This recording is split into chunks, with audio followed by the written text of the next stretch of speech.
عشان أسنان. يعني like switch the screen. Wait. برو مترف.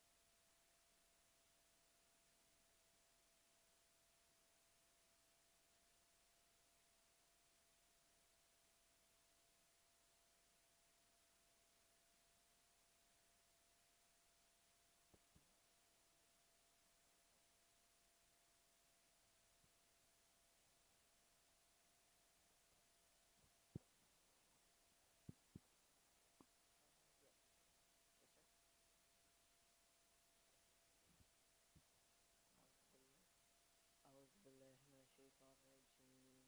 بسم الله الرحمن الرحيم. ياسين والقرآن الحكيم إنك لمن المرسلين على صراط مستقيم تنزيل العزيز الرحيم لتنذر قوما ما أنذر آباؤهم فهم غافلون لقد حق القول على أكثرهم فهم لا يؤمنون إنا جعلنا في أعناقهم أغلالا فهي إلى الأذقان فهم مقمحون وجعلنا من بين أيديهم سدا ومن خلفهم سدا فأغشيناهم فهم لا يبصرون وسواء عليهم أنذرتهم أم لم تنذرهم لا يؤمنون إنما تنذر من اتبع الذكر وخشي الرحمن بالغيب فبشره بمغفرة وأجر كريم إنا نحن نحيي الموتى ونكتب ما قدموا وآثارهم وكل شيء أحصيناه في إمام مبين واضرب لهم مثلا أصحاب القرية إذ جاءها المرسلون إذ أرسلنا إليهم اثنين فكذبوهما فعززنا بثالث فقالوا إنا إليكم مرسلون قالوا ما أنتم إلا بشر مثلنا وما أنزل الرحمن من شيء إن أنتم إلا تكذبون قالوا ربنا يعلم إنا إليكم لمرسلون وما علينا إلا البلاغ المبين قالوا إنا تطيرنا بكم لئن لم تنتهوا لنرجمنكم وليمسنكم منا عذاب أليم قالوا طائركم معكم أئن ذكرتم بل أنتم قوم مسرفون وجاء من أقصى المدينة رجل يسعى قال يا قوم اتبعوا المرسلين اتبعوا من لا يسألكم أجرا وهم مهتدون وما لي لا أعبد الذي فطرني وإليه ترجعون أتخذ من دونه آلهة إن يردني الرحمن بضر لا تغني عني شفاعتهم شيئا ولا ينقذون إني ذا لفي ضلال مبين إني آمنت بربكم فاسمعون قيل ادخلوا الجنة قال يا ليت قومي يعلمون بما غفر لي ربي وجعلني من المكرمين وما أنزلنا على قومه من بعده من جند من السماء وما كنا منزلين إن كانت إلا صيحة واحدة فإذا هم خامدون يا حسرة على العباد ما يأتيهم من رسول إلا كانوا به يستهزئون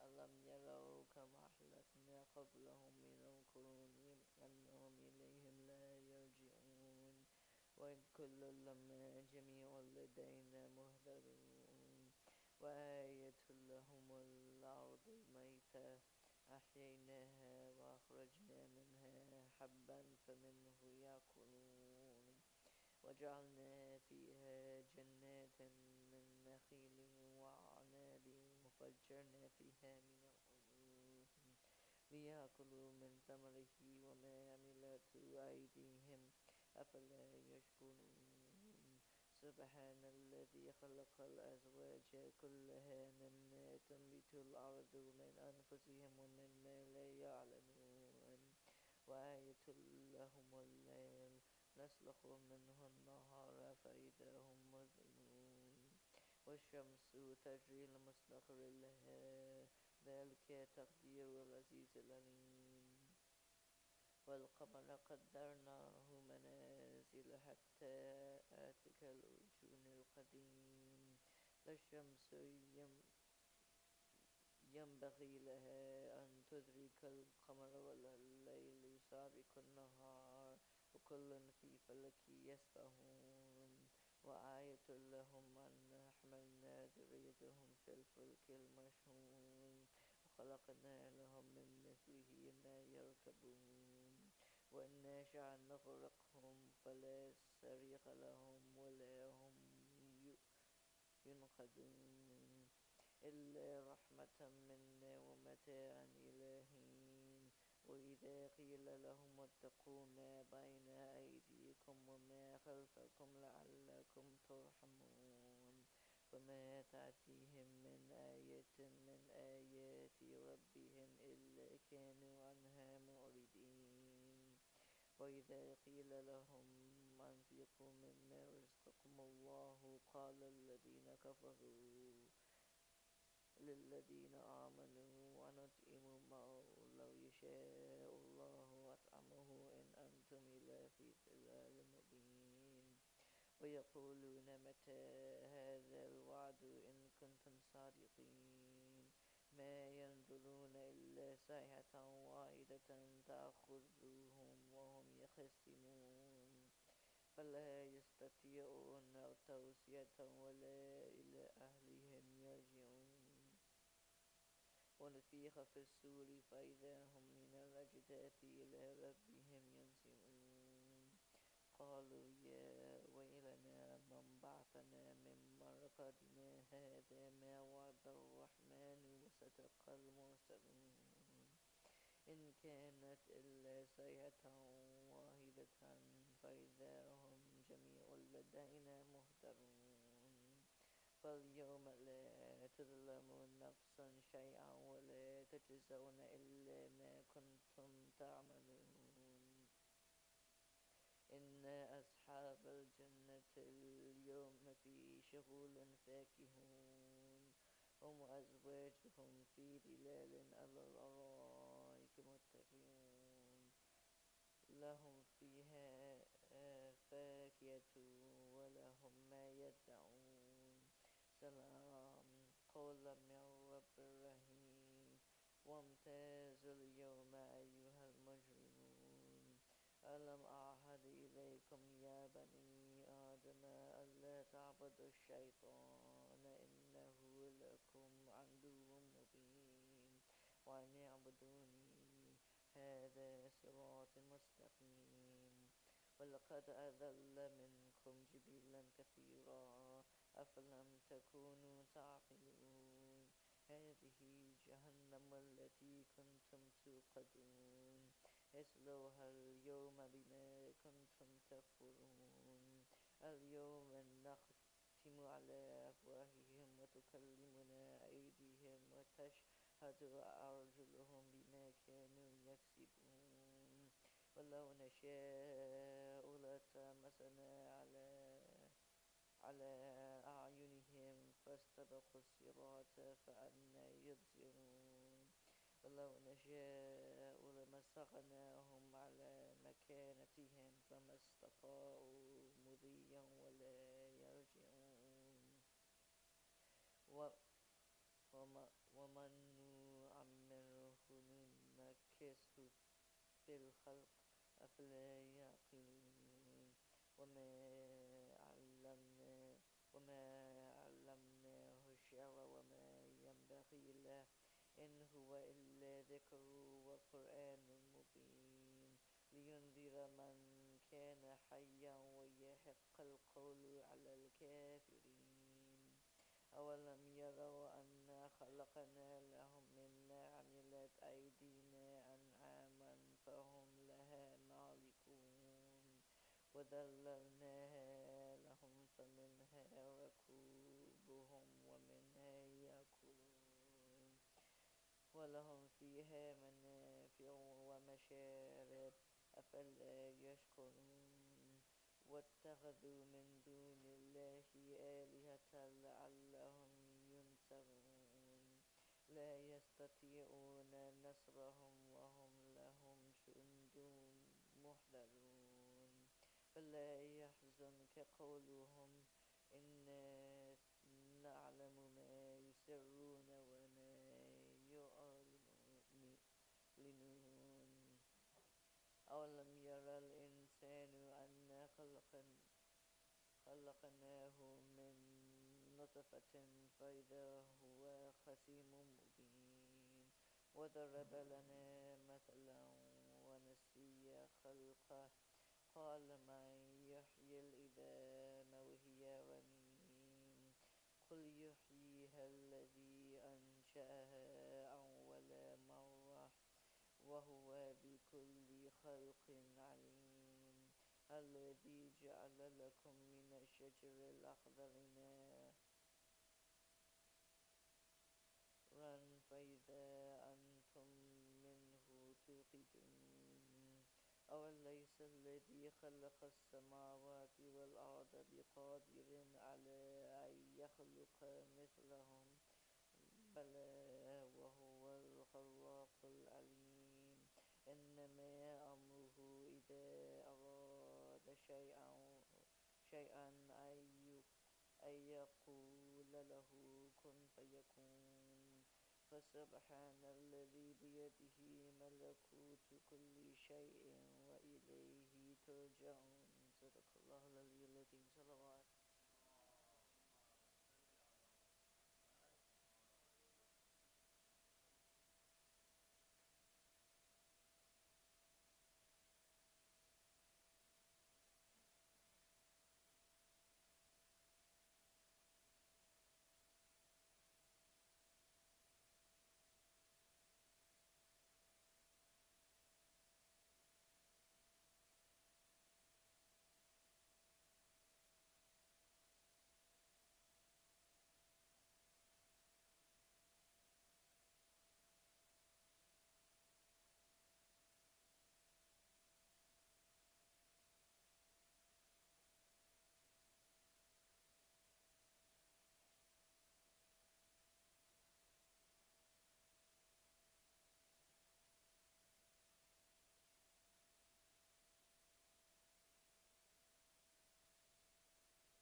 صلوا على محمد وآل محمد.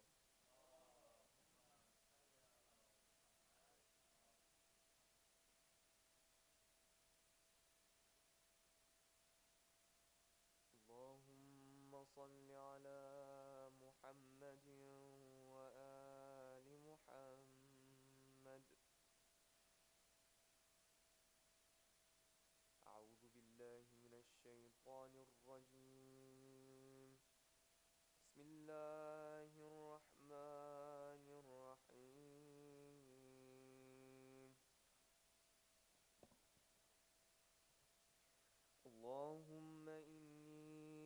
وأسألك باسمك العظيم الأعظم الأعز الأجل الأكرم الذي إذا دعيت به على مغالق أبواب السماء للفتح بالرحمة فتحت وإذا دعيت به على مضائق أبواب الأرض للفرج فرجت وإذا دعيت به على العسر لليسر تيسرت وإذا دعيت به على الأموات للنشور انتشرت وإذا دعيت به على كشف البأساء والضراء انكشفت وبجلال وجهك الكريم أكرم الوجوه وأعز الوجوه الذي عنت له الوجوه وخضعت له الرقاب وخشعت له الأصوات ووجلت له القلوب من مخافتك وبقوتك التي بها تمسك السماء أن تقع على الأرض إلا بإذنك وتمسك السماوات والأرض أن تزولا وبمشيتك التي دان لها العالمون وبكلمتك التي خلقت بها السماوات والأرض وبحكمتك التي صنعت بها العجائب وخلقت بها الظلما وجعلتها ليلا وجعلت الليل سكنا وخلقت بها النور وجعلته نهارا وجعلت النهار نشورا مبصرا وخلقت بها الشمس وجعلت الشمس ضياء وخلقت بها القمر وجعلت القمر نورا وخلقت بها الكواكب وجعلتها نجوما وبروجا ومصابيح وزينة ورجوما وجعلت لها مشارق ومغارب وجعلت لها مطالع ومجاري وجعلت لها فلكا ومسابح وقدرتها في السماء منازل فأحسنت تقديرها وصورتها فأحسنت تصويرها وأحصيتها بأسمائك إحصاء ودبرتها بحكمتك تدبيرا وأحسنت تدبيرها وسخرتها بسلطان الليل وسلطان النهار والساعات وعدد السنين والحساب وجعلت رؤيتها لجميع الناس مرءا واحدا وأسألك اللهم بمجدك الذي كلمت به عبدك ورسولك موسى بن عمران عليه السلام في المقدسين فوق إحساس الكروبين فوق غمائم النور فوق تابوت الشهادة في عمود النار وفي طور سيناء وفي جبل حوريث في الوادي المقدس البقعة المباركة من جانب الطور الأيمن من الشجرة. وفي أرض مصر ب9 آيات بينات ويوم فرقت لبني إسرائيل البحر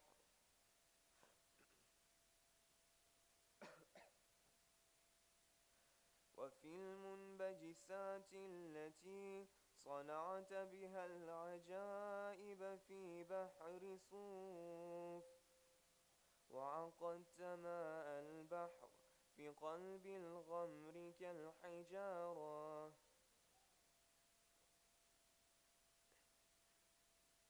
وجاوزت ببني إسرائيل البحر وتمت كلمتك الحسنى عليهم بما صبروا وأورثتهم مشارق الأرض ومغاربها التي باركت فيها للعالمين. وأغرقت فرعون وجنوده ومراكبه في اليم وباسمك العظيم الأعظم الأعز الأجل الأكرام وبمجدك الذي تجليت به لموسى كليمك عليه السلام في طور سيناء وإبراهيم عليه السلام خليلك من قبل في مسجد الخائف وإسحاق صفيك عليه السلام في بئر شياع وليعقوب نبيك عليه السلام في بيت إيل. وأوفيت إبراهيم عليه السلام بميثاقك وإسحاق بحلفك وليعقوب بشهادتك وللمؤمنين بوعدك وللداعين بأسمائك فأجبته.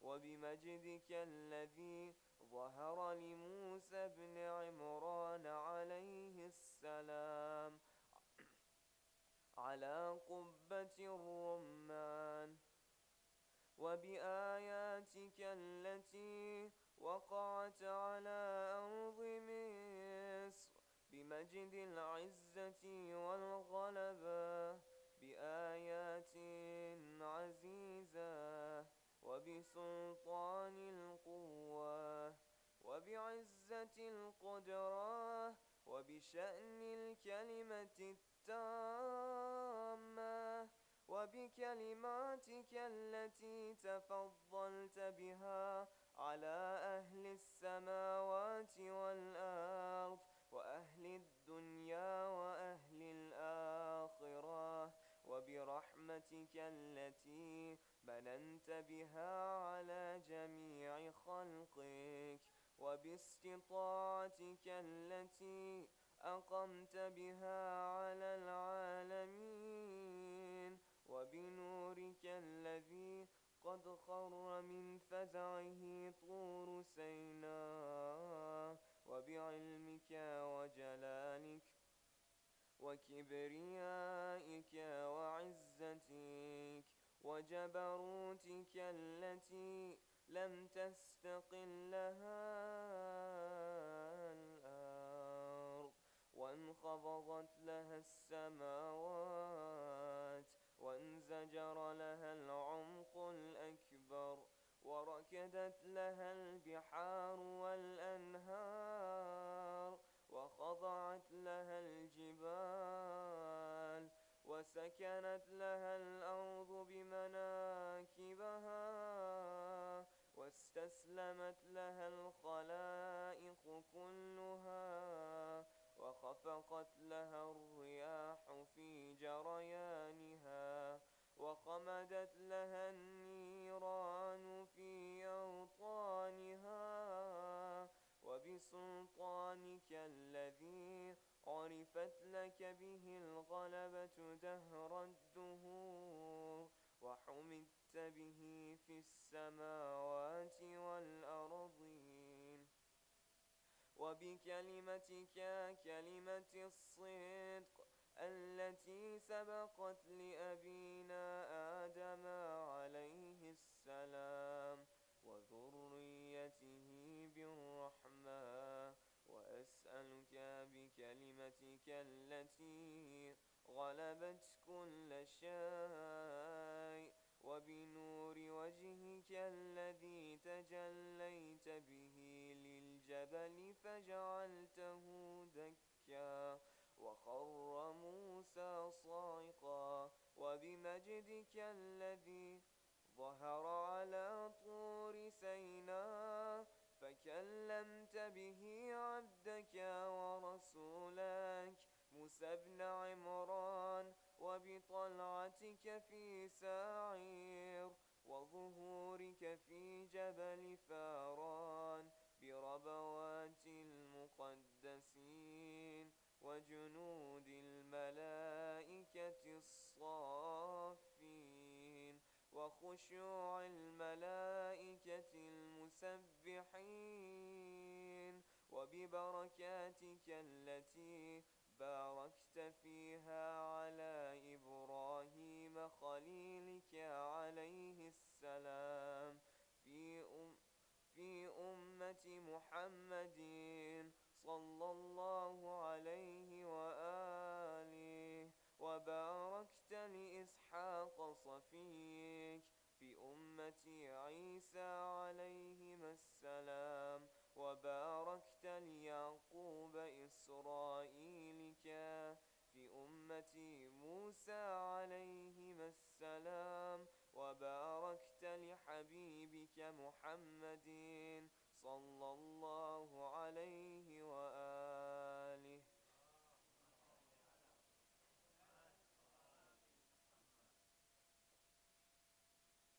في عترته وذريته وأمته.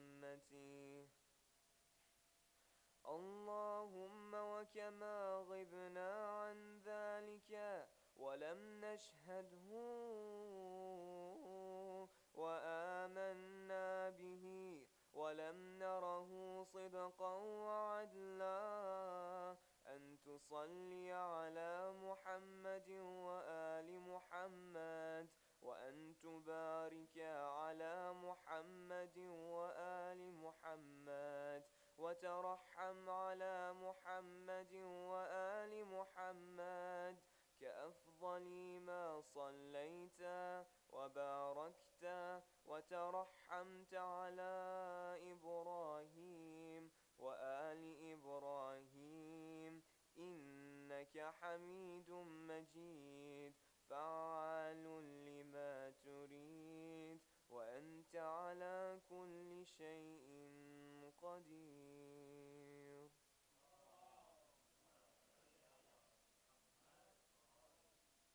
اللهم بحق هذا الدعاء وبحق هذه الأسماء التي لا يعلم تفسيرها ولا يعلم باطنها غيرك، صل على محمد وآل محمد، وافعل بي ما أنت أهله ولا تفعل بي ما أنا أهله، واغفر لي من ذنوبي ما تقدم منها وما تأخر، ووسع علي من حلال رزقك،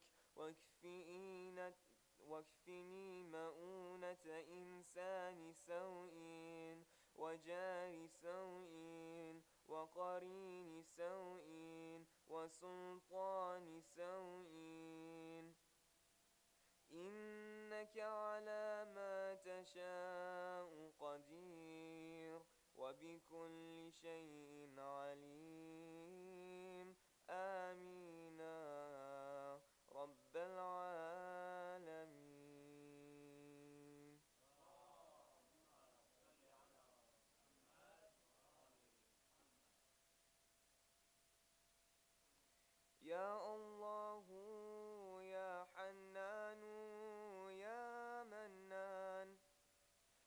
بديع السماوات والأرض يا ذا الجلال والإكرام يا أرحم الراحمين.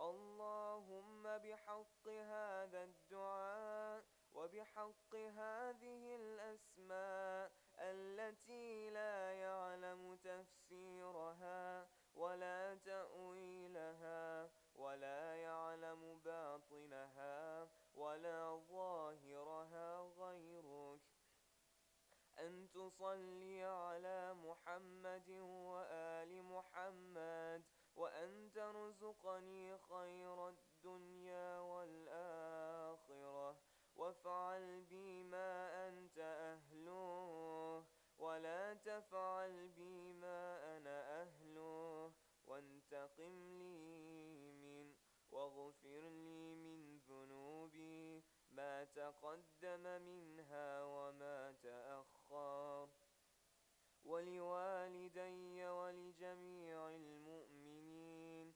والمؤمنات، ووسع علي من حلال رزقك، واكفني مؤونة إنسان سوء وجار سوء وسلطان سوء وقرين سوء ويوم سوء وساعة سوء، وانتقم لي ممن يكيدني وممن يبغي علي ويريد بي وبأهلي وأولادي وإخواني وجيراني وقرابتي من المؤمنين والمؤمنات ظلما، إنك على ما تشاء قدير وبكل شيء عليم. آمين يا رب العالمين.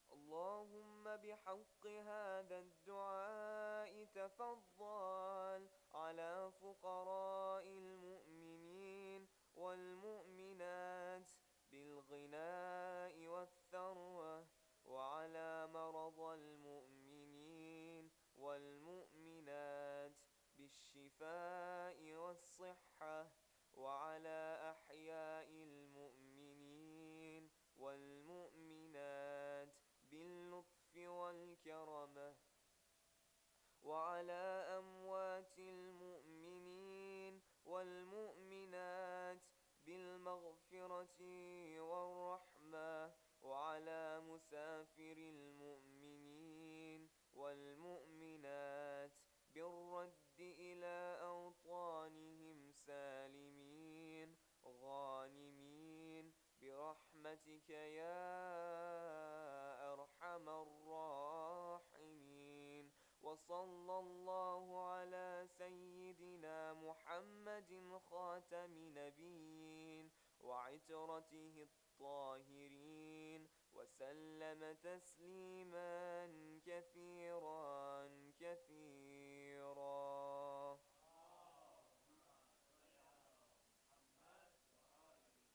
اللهم إني أسألك بحرمة هذا الدعاء وبما فات منه من الأسماء وبما يشتمل عليه من التفسير والتدبير الذي لا يحيط به إلا أنت، أن تفعل بي صلاة.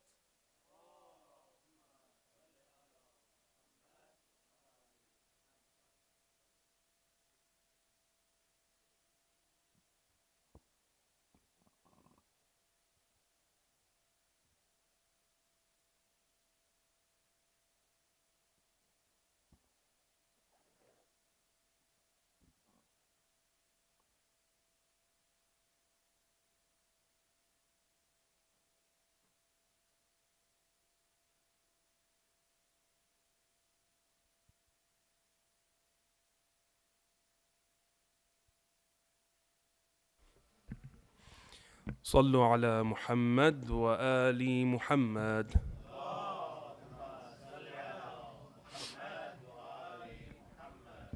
Salamun alaykum, dear brothers and sisters.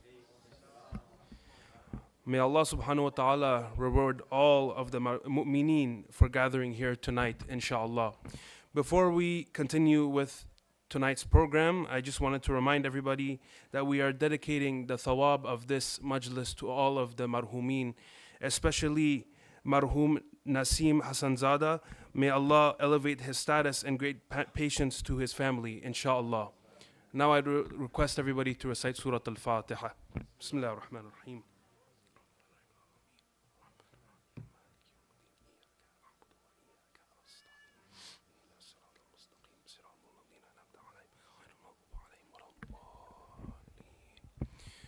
Inshallah, I would now like to request our dear Uncle Abbas to recite the salam. Sallu ala Muhammad wa ali Muhammad.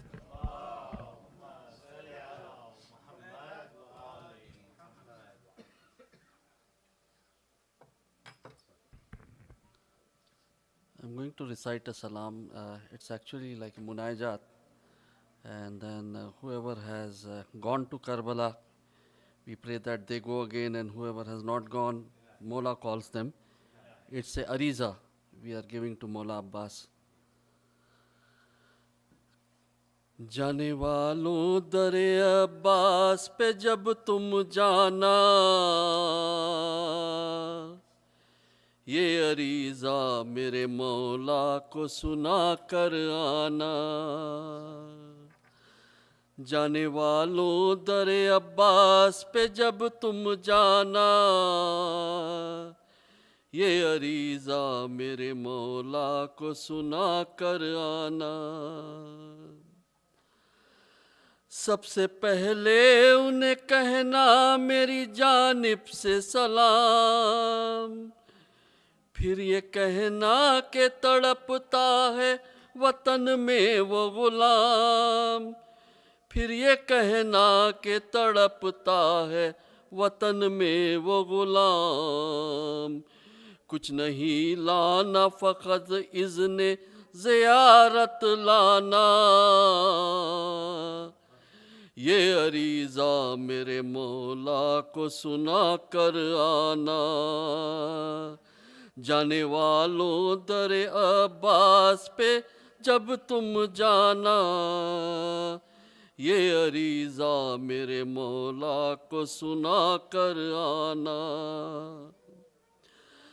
कहना हाशम के क़मर से ये करे और करम, देखने हैं मुझे रोज़ों के बदलते परचम, देखने हैं मुझे रोज़ों के बदलते परचम. इस बरस माहे अज़ा मुझको वहीं दिखलाना,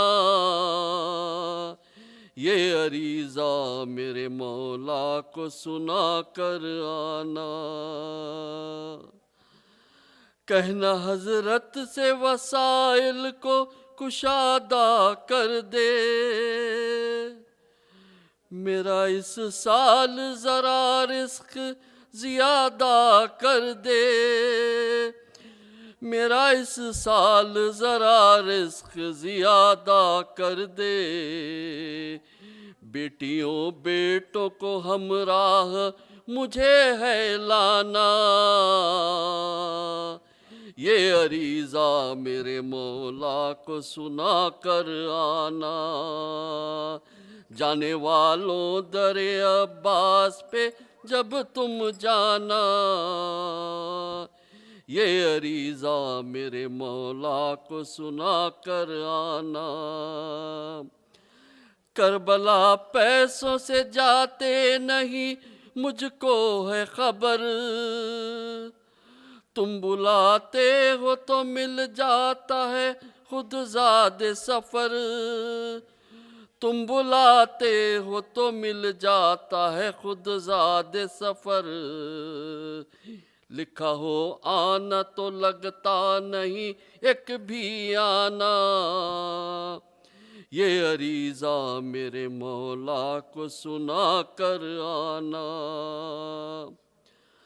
छोटे हजरत से ये कहना के है आशूर खरीब, ये भी कहना कि क्या इस साल भी तड़पेगा गरीब, ये भी कहना कि क्या इस साल भी तड़पेगा गरीब।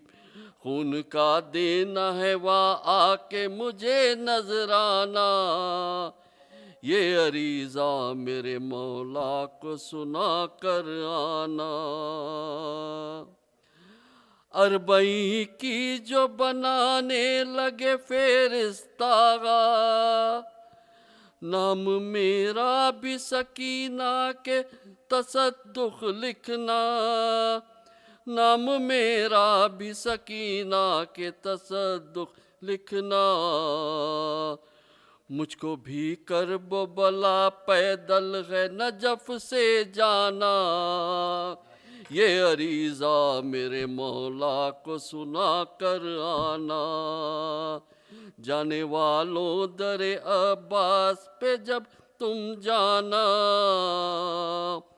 ये अरीज़ा मेरे मौला को सुना कर आना। मैं अगर शाम गया पहले तो बोलूँगा यही, आपके अम्मू ने भेजा है सकीना पानी, आपके अम्मू ने भेजा है सकीना पानी। तुम अबुल फजल के सरदाब का पानी लाना, ये अरीज़ा मेरे मौला को सुना कर आना। कैसे जिंदा रही बिन आब के असगर की बहन,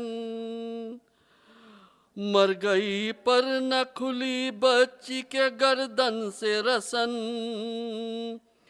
मर गई पर न खुली बच्ची के गर्दन से रसन। पुरसा मासूम सकीना का है देने आना, ये अरीज़ा मेरे मौला को सुना कर आना। मीर सजाद को नौहे का सिला ये देना, इस बरस करब बला आएगा जब वो मौला, इस बरस करब बला आएगा जब वो मौला। आप नजराने के बदले में नजर आ जाना, ये अरीज़ा मेरे मौला को सुना कर जाना। जाने वालों दरे अब्बास पे जब तुम जाना, ये अरीज़ा मेरे मौला को सुना कर आना। सलवात।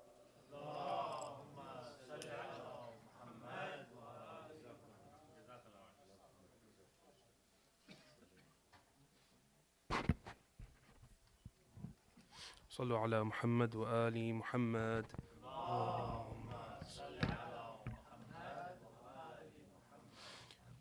Beautiful words said by our dear uncle. May Allah reward him, inshallah.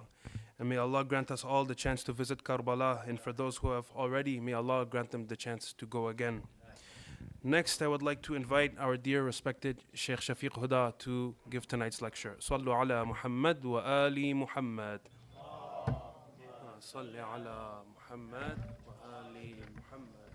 Allahumma salli ala Muhammad wa ali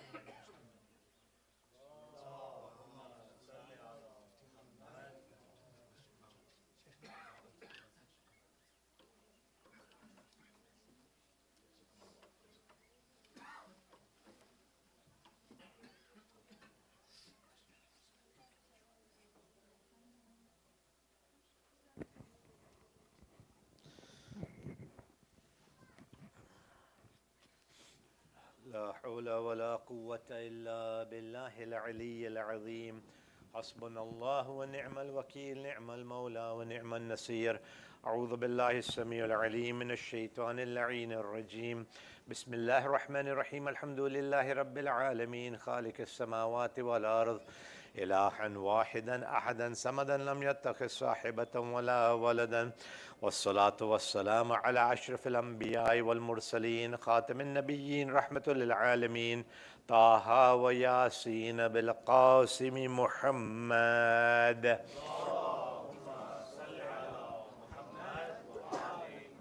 وعلى آله الطيبين الطاهرين المعصومين المظلومين المنتجبين ورحمة الله على محبيهم ولعنة الله على أعدائهم أجمعين من يومنا هذا إلى يوم الدين أما بعد فقد قال الله سبحانه وتبارك في كتابه الحكيم وفرقانه الحميد وقوله الحق بسم الله الرحمن الرحيم وقل جاء الحق وزهق الباطل إن الباطل كان زهوقا صلاة على محمد وعلى محمد.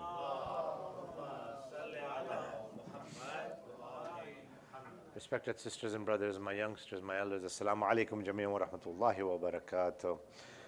As we continue these blessed days and nights of the month of Sha'ban, as we are very quickly approaching the month of Ramadan al-Sharif, we have an opportunity just to prepare ourselves a little more deeper. And because the month of Sha'ban is the month of wiladats, of birth anniversaries of many of the, not only the Masumeen, but also members of the Holy Prophet's family. Thank you so much. It is only one salawat upon Muhammad and Ali Muhammad.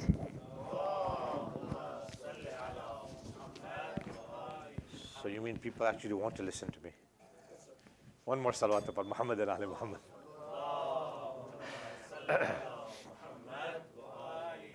Usually most places I go, people trying to keep the mic off so that they don't have to listen to me. Okay, may Allah bless all of you, inshallah. The month of Sha'ban, the month of birth anniversaries of the Masumeen and the family members of the Holy Prophet, is a time for us to, inshallah, not only prepare ourselves for the holy month of Ramadan al-Sharif, but also to prepare ourselves for the return of the awaited Imam. And because the month of Sha'ban is, of course, the birth anniversary of the Imam, right in the halfway point, we find that it is a time for us to see how serious we are in preparing ourselves for the Imam, or how serious we are in awaiting the Imam and doing the intidhar of the Imam. One of the things that we recite, on the ziyarat that you all had heard, or most of you had heard today, was هَذَا يَوْمُ الْجُمْعَةِ هَذَا يَوْمُ الْجُمْعَةِ وَهُوَ يَوْمُكَ الْمُتَوَقَّهُ فِيهِ ظُهُورَكَ. This is the day of Jum'ah. This is the day we are expecting the Imam to return, the day of Jum'ah. And it's very beautiful the way the wording is.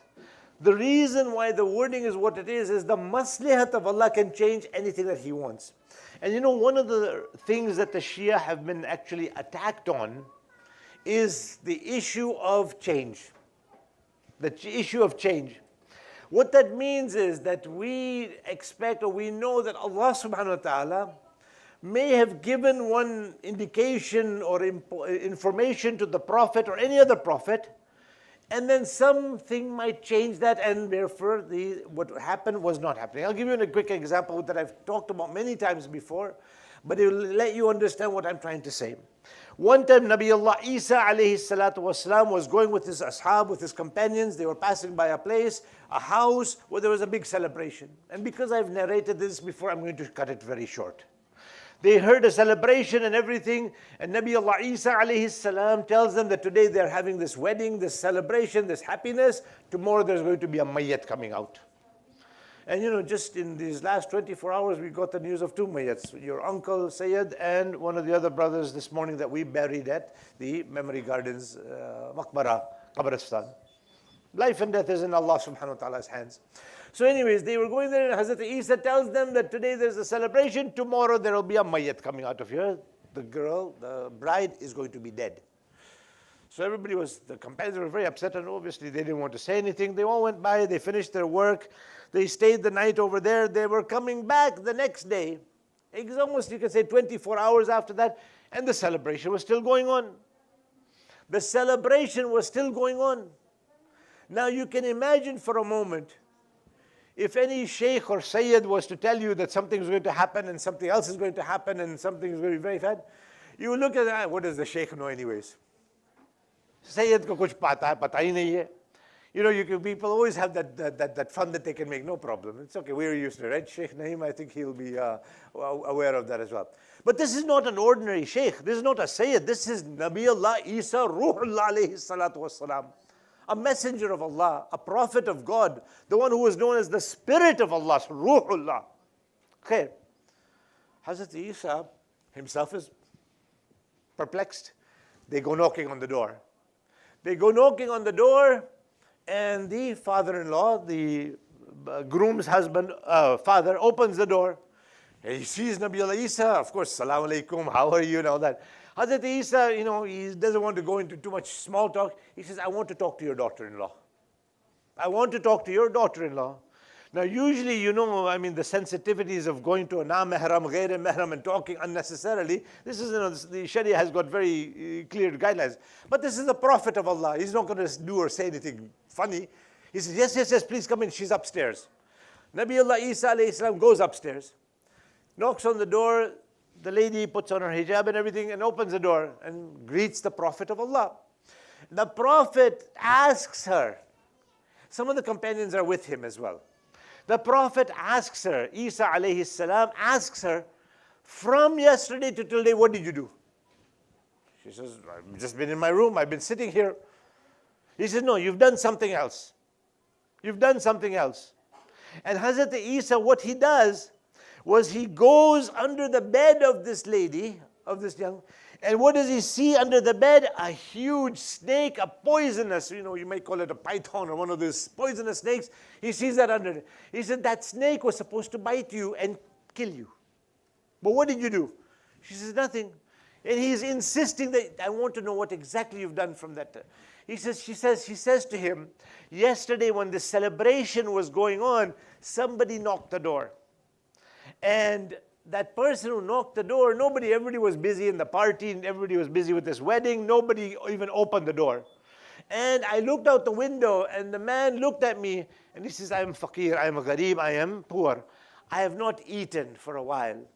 Do you have some sadaqah you can give me, some food you can give me?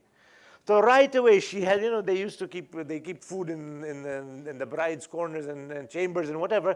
So right away she took her own food, went down the stairs, which would have been unheard of in most cultures, in many cultures, and she gave that sadaqah to that man, regardless of what anybody says or does. She gave that sadaqah and gave it to him.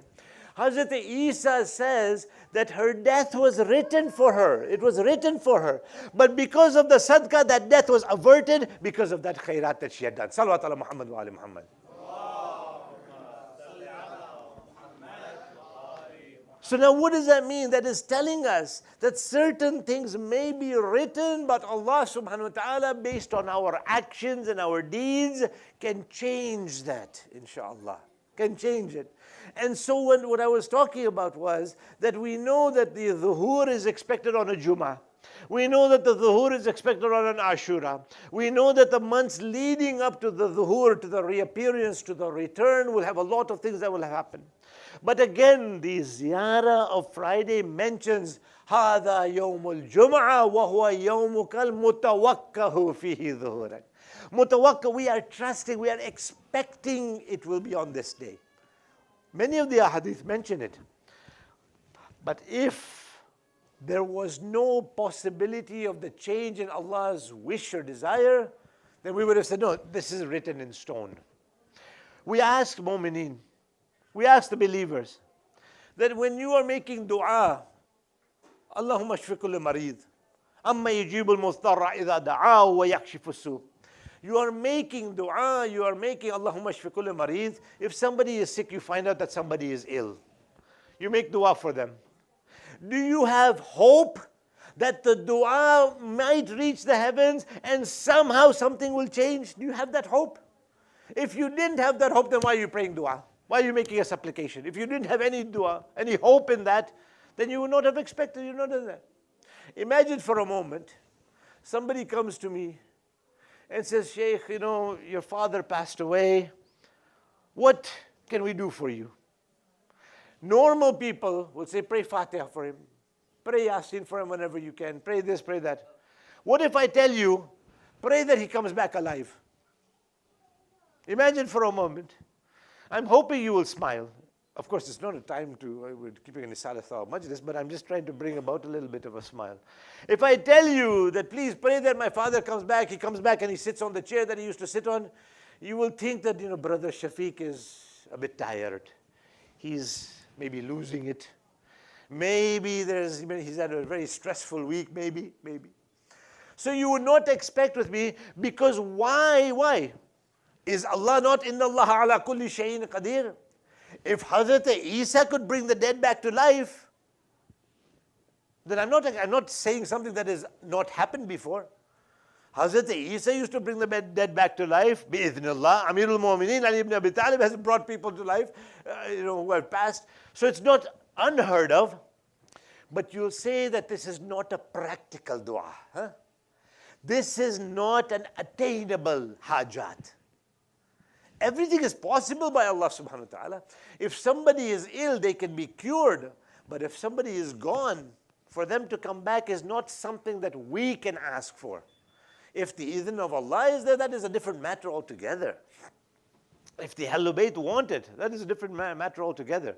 That is why these two people decided to play a trick on Imam Ali. They decided to play a trick on Amir al-Mu'mineen.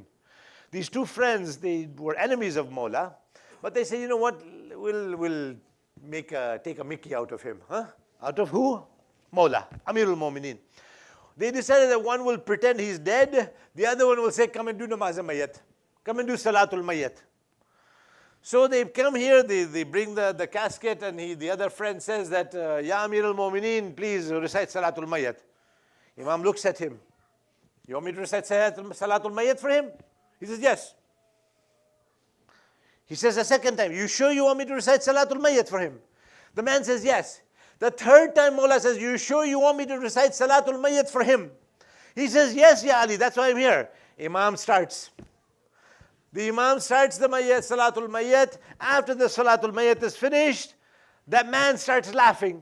He starts laughing. He tells his friend, Hiya, wake up. We can make fun of the Imam. Wake up, Baba. Again he's waking him. He's shaking him. He's not waking up. He realizes that the man is actually dead. Imam Ali says, be careful what you ask for. You might get it. Salawat ala Muhammad wa ali Muhammad. He says, Ya Ali, we just wanted to play a joke on you. We just wanted to tease you. We just wanted to do a joke. Please, do not do this. What will we answer to his family and everybody else? Then the Imam recited some 2 rakat salat, or he made some dua, and the man came back. He said, be careful. Don't do this again.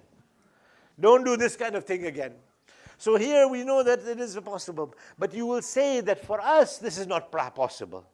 For us, this is not practical. So the du'as or the hajat that we ask for are that, okay, Ya Allah, this person is ill, give them shifa. This person is going through a difficulty, give them shifa. As you just heard in the manqabat, in the beautiful recitation, that we are asking for an increase in our rizq. This is possible. This is something that we have maybe attainable. So whatever we ask for are things that are practical. Now we are asking for the return of the Imam. We are asking Allah subhanahu wa ta'ala to return our Imam. The point or the problem or the dilemma is, how ready are we if the Imam was to return? How ready are we? There are many people who, with their zaban, with their tongue, they are saying we want Imam to return. But deep down in their heart, they are saying, Mawla, just stay where you are, please. Mawla, stay where you are. We're not ready yet. I was just having a talk with my 8-year-old the day before yesterday. And she was repeatedly saying, Baba, we're not ready. Baba, we're not ready. I said, well, then we better start getting ready, because the zuhur is very close. And I remembered one of my teachers giving a very beautiful example, and with this I will close. It is also the Salithah. We have some Masaya with Sheikh Naeem, our respected Maulana. One salawat upon Muhammad and Ali Muhammad, please.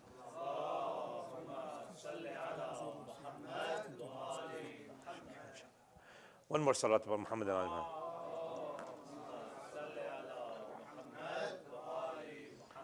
Ajjal farajam. We have, one of my teachers used to give a very beautiful example. He says that, sometimes families have weddings. I shouldn't say sometimes. Regularly families have weddings. And if I was to ask for a show of hands, how many of you have attended any wedding? I'm sure all of you will say yes, inshallah. Oh, you have, okay. Only one person has attended, mashallah. Oh, you have, okay, two of you. Okay. Well, you have to attend your own shadi, your own arus, inshallah. But I'm saying attending somebody else's wedding. And you know, we are in a position, I'm sure Sheikh Naeem will also bear witness to this fact. We know invitations very clearly. And it's actually happened. And one of my teachers used to give this example. He used to give an example. He says, somebody will come to us and he'll say, Sheikh, please come to my daughter's wedding. But we know you're very, very busy. You know, half the time you're in Iran, half the time you're in, Abu Dhabi or the Doha. And, sometimes you're in England, sometimes you're in Frankfurt, sometimes you're in Budapest. But my daughter's wedding is on this date. Please come, but we know you're very, very busy. Okay? Yeah, so don't worry, just pray for them, just pray for them. Because you see, we've got a filtering system. Sheikh, correct me if I'm wrong. We have a filtering system. They want to do these various things, halal or haram, at the wedding, and they would rather not have Shafiq Saab there. Because he will talk and talk and talk and say, this is haram, this is not allowed, this is not jaiz, this is makruh, this is this and that. So in order not to hear all this, let us do what we want. We want to have a party, we want to have a celebration. So it's better if you don't come. So you know what, please, don't worry about it, just pray for them. When people ask, Baba, Shafiq Saab is your good friend. Didn't you invite him to the wedding? They say, no, we went all the way to Kitchener to invite him. But he's very busy, yeah? Very busy. So he didn't come. So, but we went over there. We invited him, but we know he's busy, so he didn't come. Then you have another family. Maybe Sayyid's family here. He's doing Ithar's wedding or something. And he'll tell me, he says, Sheikh Shafiq, you tell us when you are free. You give us a date. From now till September, whatever date you are free, we will keep our daughter's wedding on that day. So I'll look at my timetable, I'll look at his timetable. Okay, let's see what date we can get on. Now you think for a moment, that wedding, will I go to it? Hatman. He knows he's expecting me and he let me decide the timetable. And say, okay, you tell us. So you have that expectation that, inshallah, everything is, I don't want to say halal, but everything is okay, inshallah. Sayyana, everything is okay. The first family, even if I'm sitting doing nothing, I will not go to that wedding because I know they don't want me there. They don't want us there. We understand that. We have that filtering system. Now here, a lot of times, why I brought that example, when it comes to Imam Sahibul Amr, Ajjalallahu Ta'ala Dhuhurahu, Allahumma salli ala. We are in this first category. We're saying, Al-Ajjal, Al-Ajjal, Ya Mawla, Ya Sahibu Zaman. Al-Ajjal, Al-Ajjal, Ya Mawla. Allahumma ajjali waliyik al-faraj. We want Mawla, please come quickly, please come quickly. But when in our hearts we know the reality, when Mawla comes, we won't be able to sleep at Salatul Fajr time. When Mawla comes, we can't sell alcohol and haram meat and pork and this and that. When Mawla comes, we can't sell lottery tickets and all of that. When Imam comes, we can't hug and shake hands with na-mahram. When Mawla comes, whatever we look at, whatever we see has to be halal and wajib and acceptable. Otherwise, the Imam's sword will be ready there for us. The Imam's sword will be ready. So, and the difference here is that the Imam's hukumat, are we ready for it? So in my mind, I'm saying, Mawla, 1,191 years have already passed. A few more years until I leave, then you come. That's how our mind is. Why? Because I don't want to do all of this.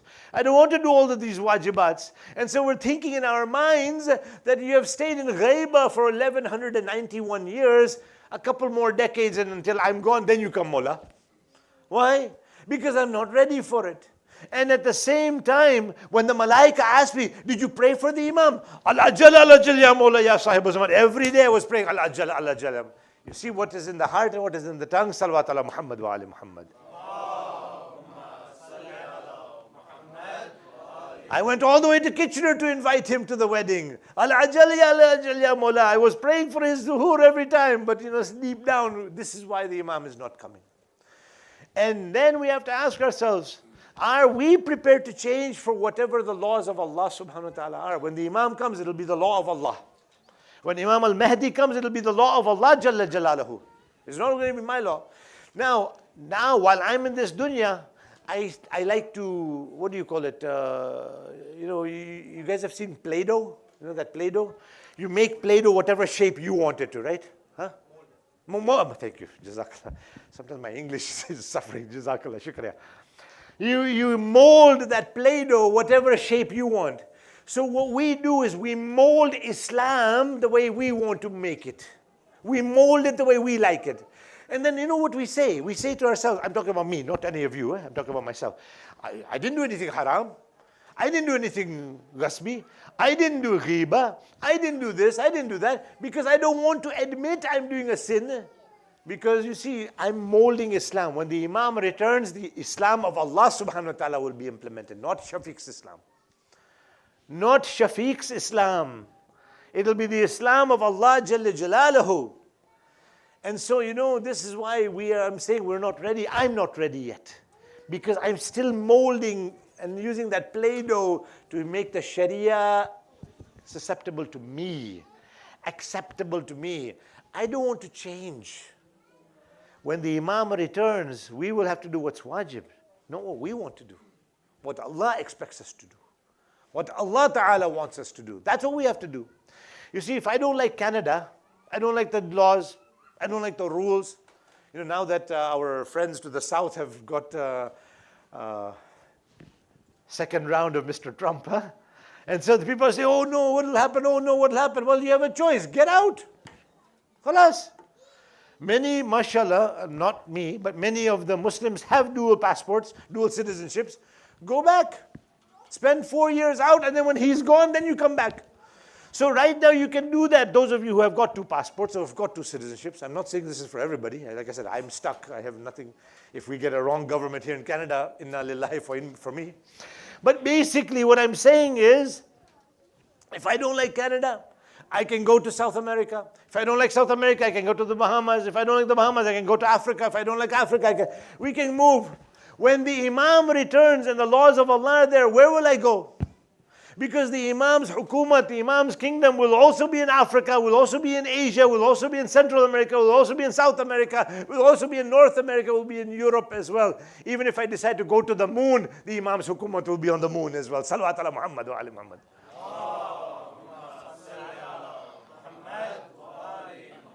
So you see why we really don't want the Imam to return?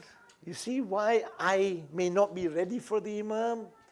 Because here I can do whatever I want. When Mawla returns, and the first thing the Imam will do, will clean house.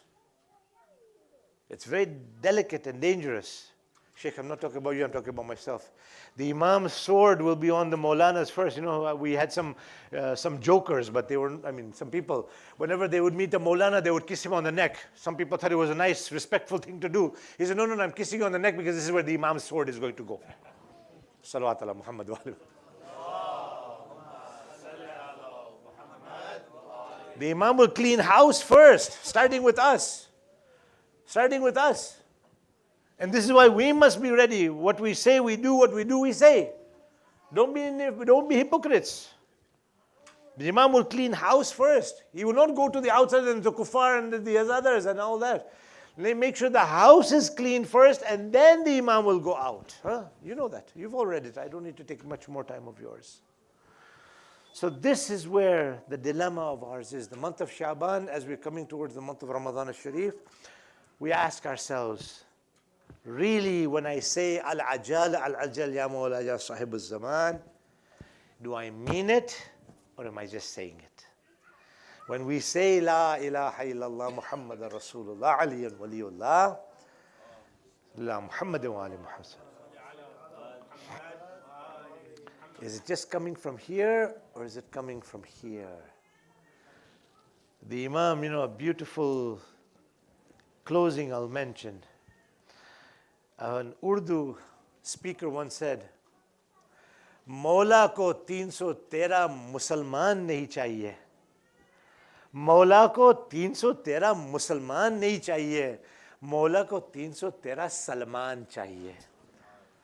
Mawla doesn't want 313 Muslims. Imam wants 313 Salmans. He wants 313 Abu Dhars, 313 Miqdads and Ammars. He wants 313 of those. Not like this. This is what Mawla needs. As we are remembering our marhum, inshallah. Marhum ka naam kya tha? Muhammad Naseem. Marhum Muhammad Naseem. The uncle of Sayyid. The uncle of Sayyid as well. Inshallah, may Allah give him maghfirat. It is the tragedy of Karbala that ends up giving us hope. Even though you are far away, even though you are not in the city that marhum passed away in, the consolation is there that when the family of Abu Abdullah was in Medina, they still, when they found out about what happened in Karbala, their hearts had tears, their eyes had tears in them. When they found out what happened in Karbala Mu'alla, they did not say that this was so far away. They felt that it was right there.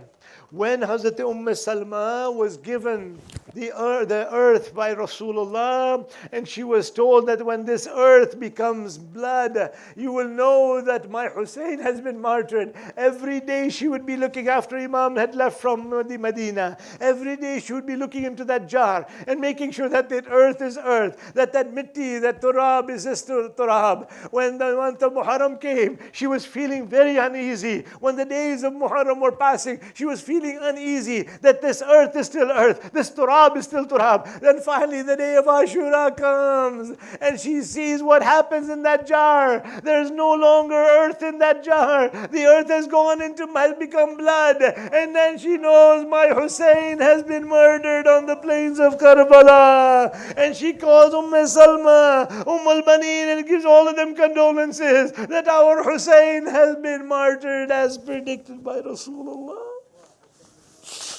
وسيعلم الذين ظلموا أي منقلب ينقلبون إنا لله وإنا إليه راجعون. Oh Allah, accept this ibadat from us. Grant maghfirat to all the marhumin, Ya Allah. For the Salih Sahab of marhum Muhammad Naseem, and for all the marhumin in our family and friends, grant them maghfirat, Ya Allah, bihaqqi Muhammadin wa ahli baytihi at-tahirin. Ya Allah, those who are ill, grant them shifa kamila from their illnesses. Those who are in debt, Ya Allah, help them fulfill their debts and give them an increase in their rizq and in their sustenance. Ya Allah, those who are suffering in so many parts of the world, grant a hasty downfall to the enemies of truth and justice, and grant the mustazafin a speedy victory, Ya Allah. We ask you to protect the people of Lebanon and the people who are going to be attending the funeral of Sayyidain and Shahidain in Lebanon on Sunday, inshallah. Grant them all safety and maghfirat, inshallah, and safe security. Ya Allah, protect our ulama, our maraja, the mujtahideen, the waliya faqih who are serving while the imam is in occultation. Grant them a long and healthy life in the service of Islam and the Ahlul Bayt.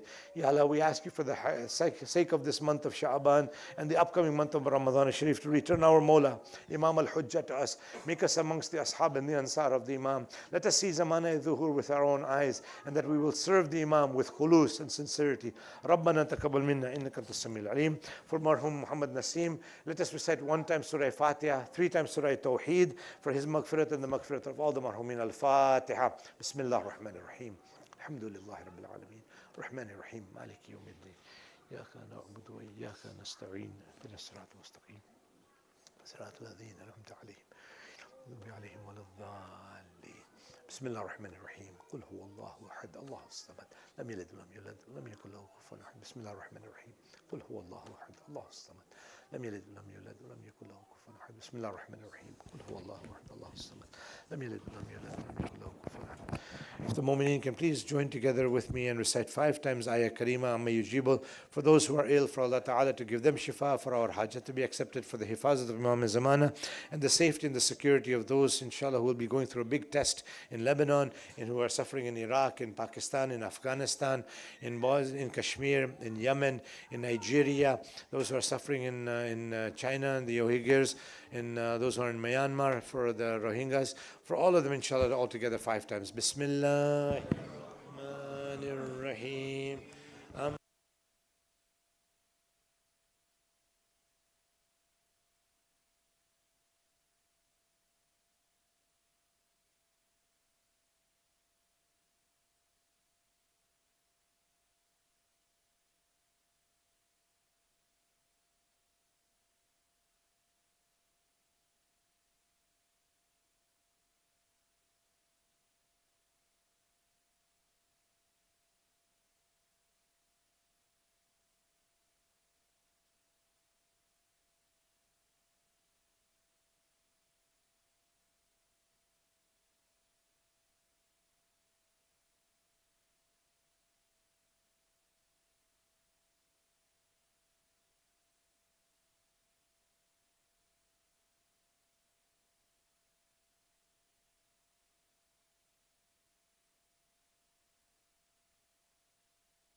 Oh. Inshallah. اللهم صل على محمد وآل محمد. بسم الله الرحمن الرحيم. رب اشرح لي صدري ويسر لي أمري واحلل عقدة من لساني يفقه قولي. اللهم صل على محمد وآل محمد. بسم الله الرحمن الرحيم. إن الله وملائكته يصلون على النبي يا أيها الذين آمنوا صلوا عليه وسلموا تسليما. اللهم صل على محمد وآل محمد. Respected brothers and sisters in Islam, Assalamu alaikum. Now, today we're not going to have a masail, but we're just going to have a question and answer. So before I open it up to the crowd, first I would like to answer the questions that were first submitted. Then, inshallah, if we have time, I'll open it up to the crowd. Sallu ala Muhammadin wa ali Muhammad.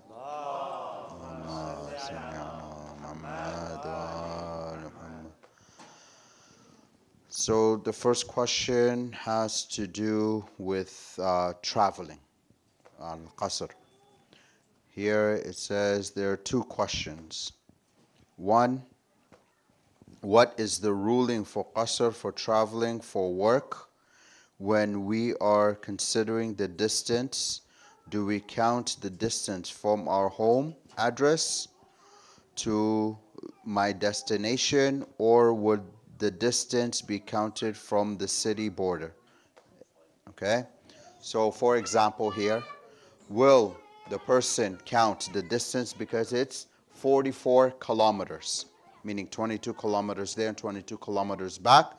The total has to be 44 kilometers. Now here, the question is the person counted from their house, or do they count it from the city border, right? In Kitchener, I don't know, where's the city border in Kitchener? Pardon? The roundabout here? Yeah, 44 round trip, yes. Yeah, so 22 one way, and if it's coming back, it's obviously 44 total amount. That's round trip. So if you look at the 401, Yes. where the Cambridge exit is where Yes. Hudda Tarahus would start. The Cambridge? The 401 to Highway 24 exit Okay. is where it would be the border of Kitchener. Okay, so the border of Kitchener, according to Sheikh Shafiq, is at Cambridge and Highway? Highway 401 and Highway 24 of Cambridge, Okay, the border of Kitchener.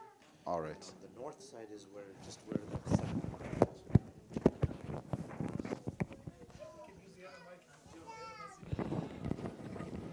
I promised myself I would stay quiet, and this is Sheikh Naeem's department. So, but only because I've been here for about 50 years, I have to know the borders. So, based on my calculations and my research, if you're going towards the east side, where the Kitchener border would end, just where the Highway 24 of Cambridge is. On the north side here would be just basically where our Qabristan, the Memory Gardens Qabristan is, would be the border of Kitchener. And basically, Waterloo and Kitchener, at least in my research and opinion, is considered as one. So if you go to the end of University up on the hill, just about maybe blocks where Columbia would be the end of the border there before you get to the Elmira area.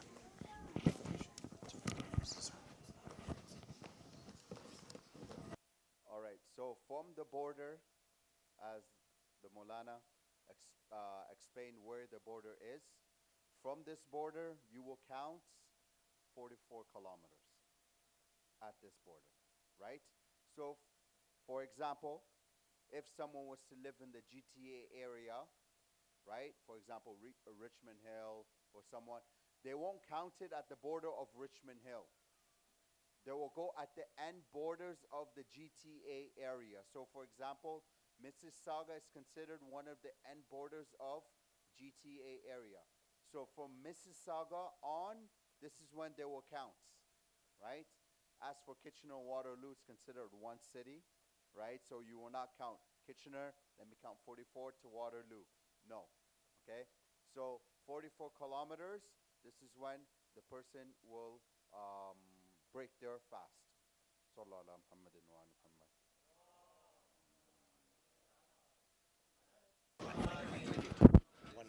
22 kilometers one way, 44 kilometers round trip. This question was from my family. Yes. So they work in Gulf, and Yes. we live in south of Kitchener.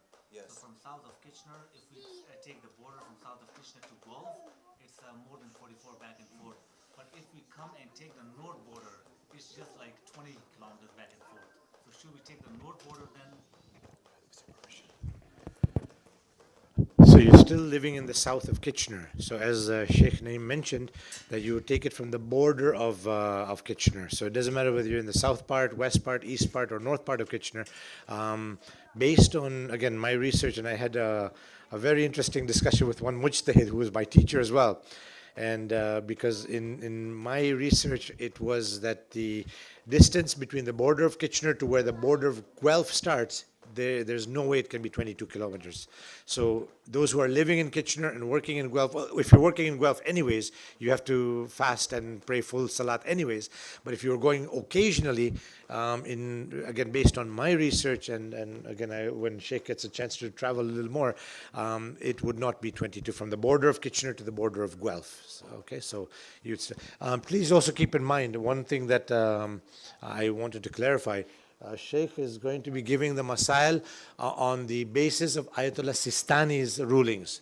If anybody is in the taqlid of Rahbar or who is Baqi on Imam Khomeini, there's a slight change in that, and that whereby you would do it from your house to where you're going, not border to border. It's actually home to home. So just be aware of this is based on Sayyid Sistani's masail.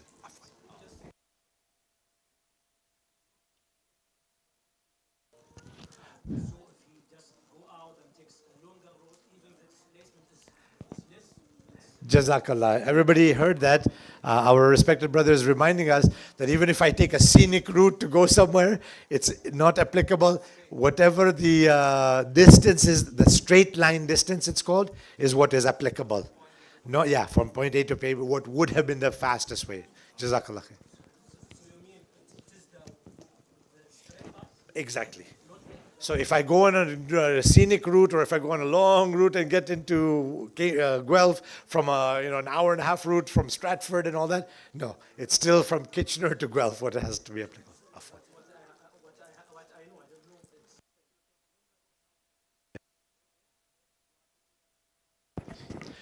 If you go to another city and but no, keep in mind, if you go to, and I gave you the example that if you go from Kitchener to Stratford and then coming to Guelph, if you are reciting your salat in Stratford, then you would be doing qasr, okay? And if the time of dhuhr has not come in, then you cannot fast. But then let's say you reach Guelph after dhuhr, then you're still okay, and your salat will also still be complete. Do you get it? So even though you took that long route, but then your destination is still within that hudud, you still have to fast. Because you have to look at sorry. No, please. Also, you have to look at what's the main or what's the known routes, right? Not everyone is known to take the scenic route or the longer way, right? So in this case, we have to look at what's more order, what's more known to the people, right? Like, for example, if I want to go from here to Aurora, I can take the scenic route and take the longer way, right? Because if you know now with GPS, they gives you more than one route, right? But it can give me the fastest route, right? And the main route is what? I stay on 41, I keep on driving north, right? That's the known order routes to take. Thank you.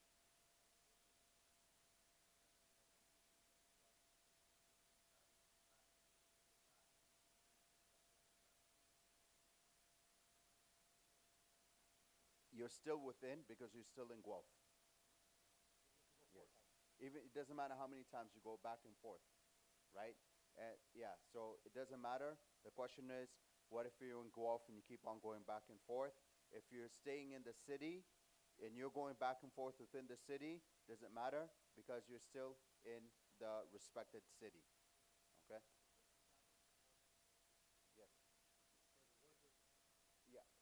For work is different, obviously. Yeah. Yes, and school, it's yes. Okay. So the second question is, would commute for work make the fast invalid if greater than 44 kilometers to and from before dhuhr? This is 2 or 3 days a week regularly, right?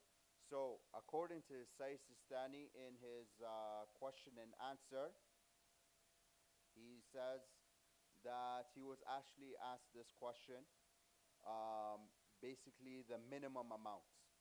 And the minimum amount, it's 10 days within a month, right? So if they're doing this weekly, so this is surpassed that 10 days within the month, because the minimum is 3 days. So 3 days a week they're traveling, right? And then we know that there's 4 weeks within a month. So obviously we know that they're going at least more than 10 days. Yes? So in this case, they will be considered under the rule of kathir al-safar. Now the ruling of kathir al-safar, the ruling of kathir al-safar is this.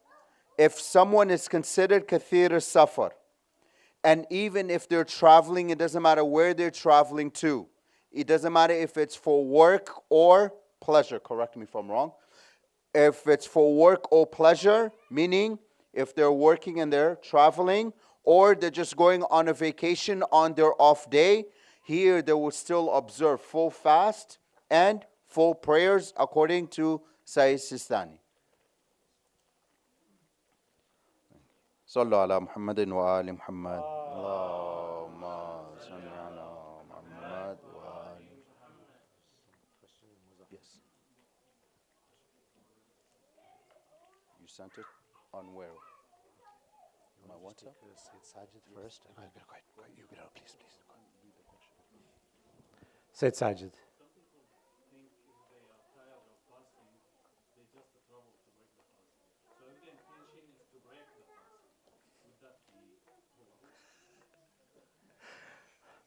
Much as I hate to say this, it is still allowed. But as long as you are not kathir safar, as long as you're not a regular traveler, okay? So then you have no choice. You have to fast. Unless you get a heart attack or you get diabetes or something. So if you are, for example, you don't want to fast today, you just go to Toronto just to break your fast or to recite Qasr Salat, it is still allowable. It's not, unless you're going for a haram purpose. The intention is to break the fast, it's still acceptable. It's a legal loophole. Shari legal loophole, Sayyid Sajid. But, sorry. But also in this case, also in this case, we have to understand that it's very dislike or very makruh to travel during Shahr Ramadan, okay? If it's not for something important, right? So we have to, although it's allowed, but yet it's very, very disliked, especially to travel during Shahr Ramadan.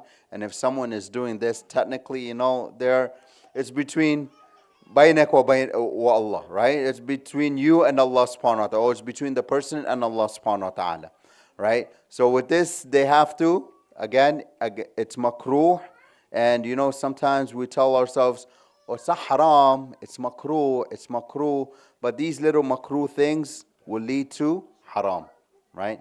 Thank you. Muzaffar? Student that say goes to university in Toronto for 4 days vacation, that's his full, he has to pay full wajib. But on the weekend he wants to travel for fun. Now in that instance, is it still full house? Can you repeat the question for me? Yeah, so Brother Muzaffar is asking that if, let's say, for example, a student is going to school for 4 days a week, in which case they would have to fast and pray full salat, kamil salat, and then on the weekend they decide to go to Toronto for just a social or a leisure trip. So basically, if they are not qualified as kathirus safar, Okay, so that you have to remember that there are two separate issues here. One is kathir of safar, one is that you are traveling for work or school on an ongoing basis. So if you're not kathir of safar, then when you go for that leisure trip, you would not fast and you would not be able to recite full salat. Okay, yeah, because once you're kathir of safar, that applies for the whole year basically. But in these exceptional cases that, let's say, for example, one academic year or one academic semester, you're going for 4 days, you're still not kathir of safar. Then when you go for a leisure trip or after that semester is finished, you're back in your home city, then you go there, that's, you'd be doing, correct. That only at that time you would be considered as a student for salat purposes and for fasting purposes. That is correct. No. So then if you go on the weekend for a social trip, then your salat will be qasr, you would not be able to fast. So sorry, like if I work in Toronto every day, and one day I go for something else to Windsor or to London, is my fast? This is the whole year you're doing that, right? This is your job. Then you are kathir of safar. But I'm not doing for work. Doesn't matter. Doesn't matter. You're still considered kathir of safar. So Salat is full. Salat is full Yes, and you would fast. Yeah. In his example, he was talking about a student who might have to, obviously your studies will finish, or you might be there for one semester. That's why there is a difference. Then you're kathir of safar, that you're under the umbrella of kathir of safar all the time. Here, you're just a student for a temporary period of time. So Kasir Safar doesn't matter if I go for vacation or buy Correct. something else, everything still is full. Even contract jobs, the same will even apply. Like you don't know the whole. Contract is the same as the student.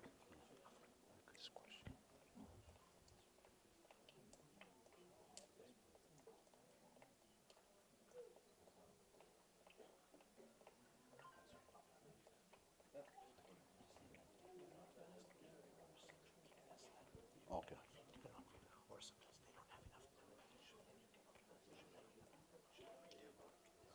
Okay.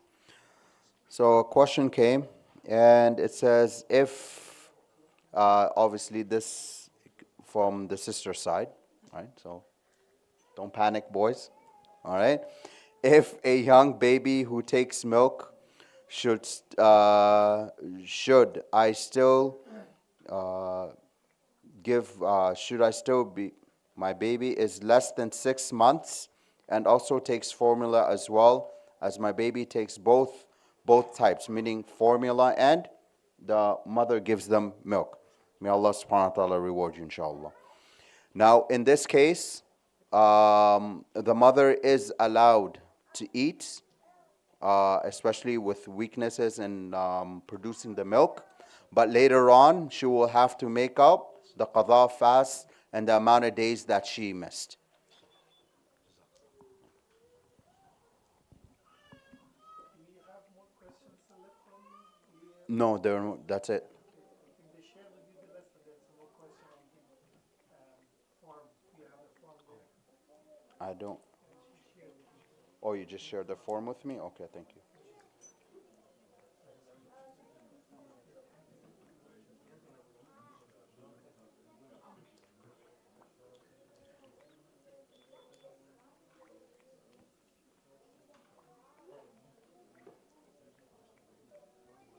The other question, few more questions.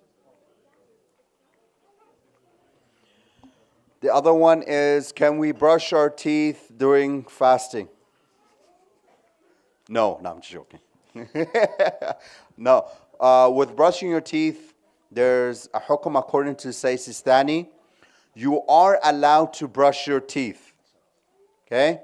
But if the person brushes their teeth, the moment so I'm brushing my teeth with my toothbrush. Sometimes we have the habit of removing the toothbrush, spitting, then putting the toothbrush back and continuing the action of brushing, right?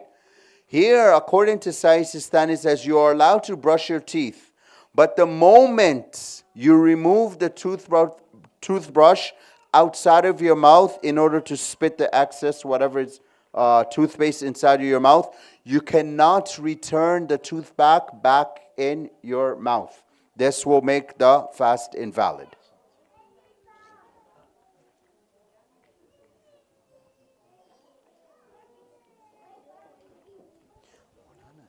confused me. In one place it says you're not allowed IVs, but in another place that you're allowed IVs. Okay, all right. Okay. So there was another one that says, is it okay to take vitamin D injections during Shahr Ramadan? Yes, you are allowed. The previous one said that you are allowed to take injections, but the IV, you're not allowed. And anything that to do with food, you're not allowed, right? But Sayyid Sistani in this fatwa changed, and he says that vitamin D you are allowed, IV you are allowed, but if it has to do anything with food, you are not allowed.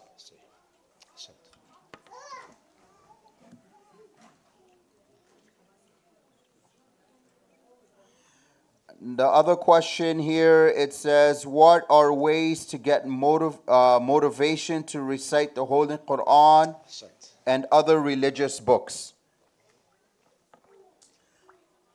One motivation that I use myself personally, I can't say because it works for everyone differently.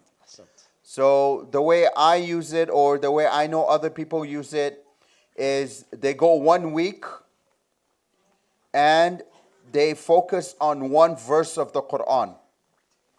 Now this verse, they read it, they memorize it, they try to practice it, and they try to apply it, and then they try to teach it.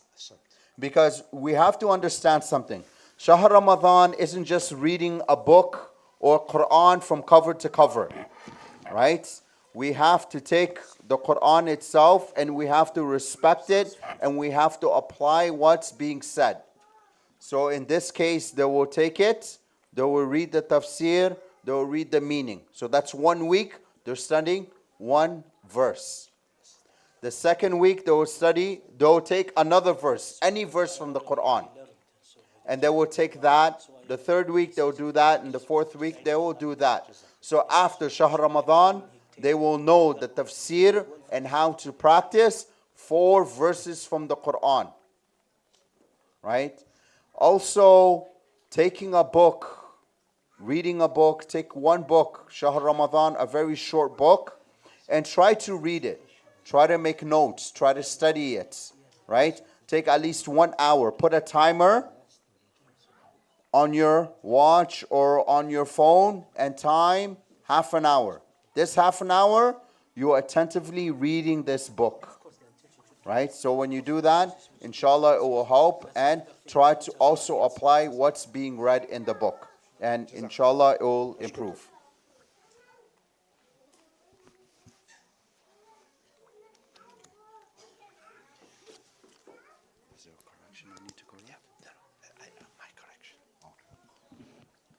Does backbiting or lying break my fast? Now, the Quran says, right, Allah subhanahu wa ta'ala mentions backbiting in the Quran, right? And He compares it to eating the dead flesh of your dead brother, right?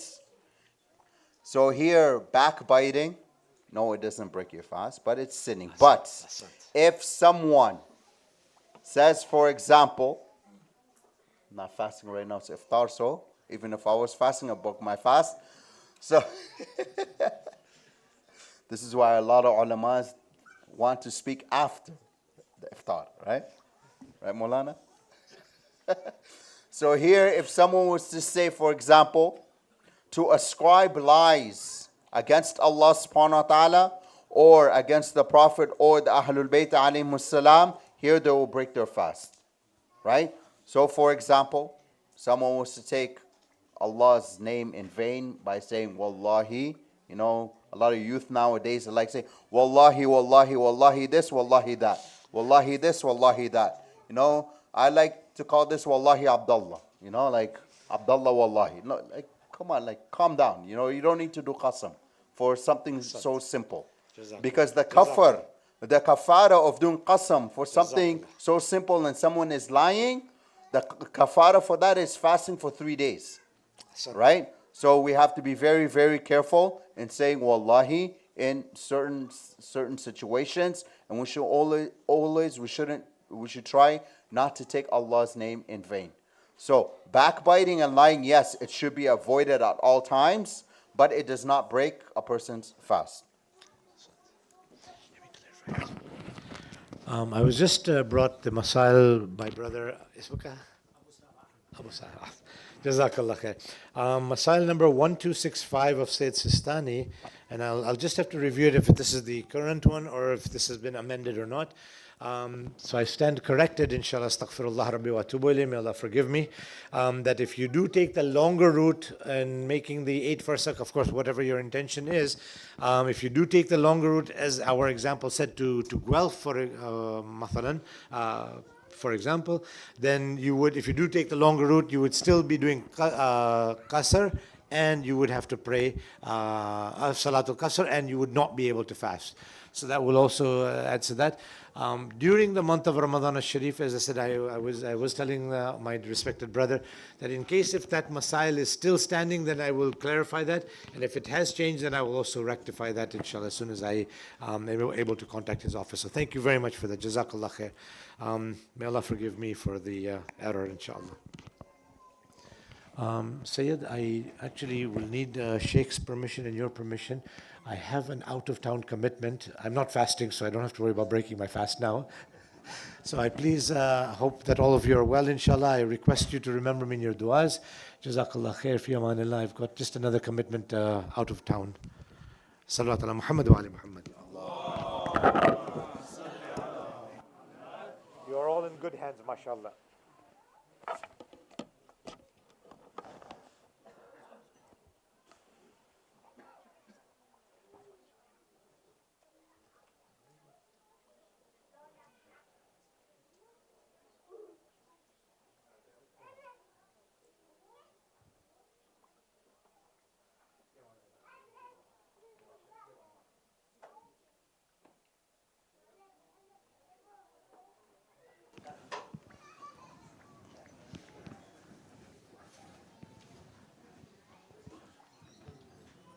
Okay, let us continue.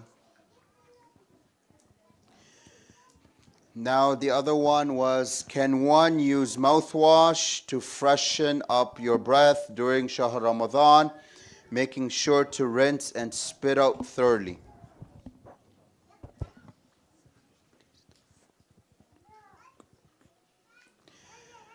Now here, if we intentionally put something in our mouth, right, this will make the fast invalid. Now here I understand when you're brushing your teeth, this is different, right? But I'm intentionally putting something in my mouth, right, with mouthwash. Mouthwash is not really needed, yes? But brushing my teeth, because I brush my teeth, I finish the action of brushing my teeth. So when I put that brush back in my teeth, my fast is broken. But after I brush my teeth, I take scope, right, or a mouthwash, and I intentionally put it in my mouth. Usually with mouthwash, it's known to sneak down your throat. Okay, this is well known everywhere. Okay, so if someone needs to wash their mouth or rinse their mouth because of their breath smelling bad, you know, there's actually a story that that someone he was fasting, and because they didn't like the breath, the smell of their breath, what did they do? They took mint, right? They took mint from a tree and ate this mint and broke their fast because they wanted to freshen their breath, so because they can speak with Allah subhanahu wa ta'ala. The person was told that the breath of someone who is fasting, when they go pray to Allah subhanahu wa ta'ala, this is sweet. It smells sweet and great to Allah subhanahu wa ta'ala. Why? Because we're using this breath to do dhikr for Allah subhanahu wa ta'ala. So someone who is fasting, and I understand sometimes when we don't eat, we don't drink, we have bacteria that causes bad breath. But for Allah subhanahu wa ta'ala, this is sweet for him. Sallallahu ala Muhammadin wa ali Muhammad.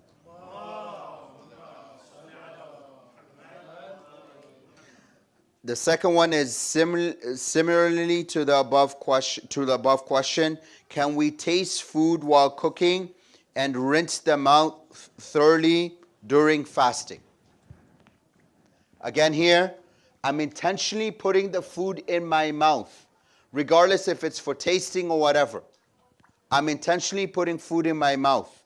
The moment the food goes past my throat, then my fast is done. I have to remake my fast, right? So I have to be very, very careful. Okay, so we cannot taste the food just to see if it has a lot of salt or not enough salt. You know, it's best to put no salt at all during Shahr Ramadan, right? And obviously ask forgiveness.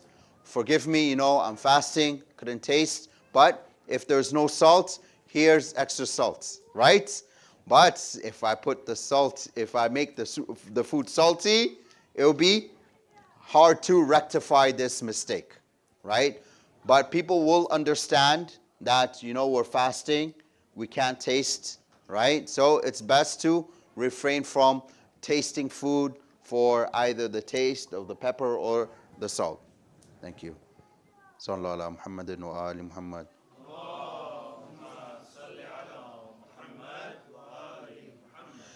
What age do you have to be to start fasting for boys and girls? Okay. For girls, easy. 9 years old. 9 years old, females have to fast at the age of 9. If they do not fast at the age of 9, because I know some parents, okay, will tell their kids, especially their daughters, they will tell their daughters, don't fast, you're too young. But you know what? If they actually listened and they didn't fast, they will have to make up qada for that. So be very careful. At the age of 9, for a female, it is wajib for them to fast. Wajib. They have to fast and they have to pray and everything becomes wajib upon them. As for boys, I'm not going to speak about it, but maybe later on I can speak about the boys, the rules when it comes to the boys. But there are certain signs or certain dhuhurs that if a boy sees these signs, then they will fast. But if we actually look at it, these signs happen either at the age of 14 and up. Sometimes 13 and up. But there are certain signs that boys need to see, and it's not at a guaranteed age. For females, it's age of 9. There's no discussion with that. Thank you. Sallallahu ala Muhammadin wa ali Muhammad.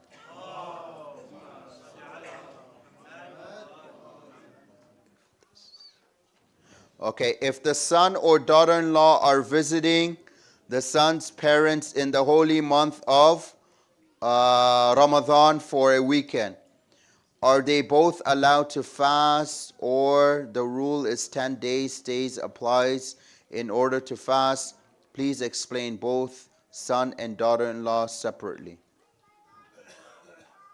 Okay, if we're visiting anyone, doesn't matter if it's the son-in-law or the daughter-in-law, if we're visiting our in-laws, and again, if the person falls under the ruling of kathir safar, they will keep fasting. If it's under 10 days.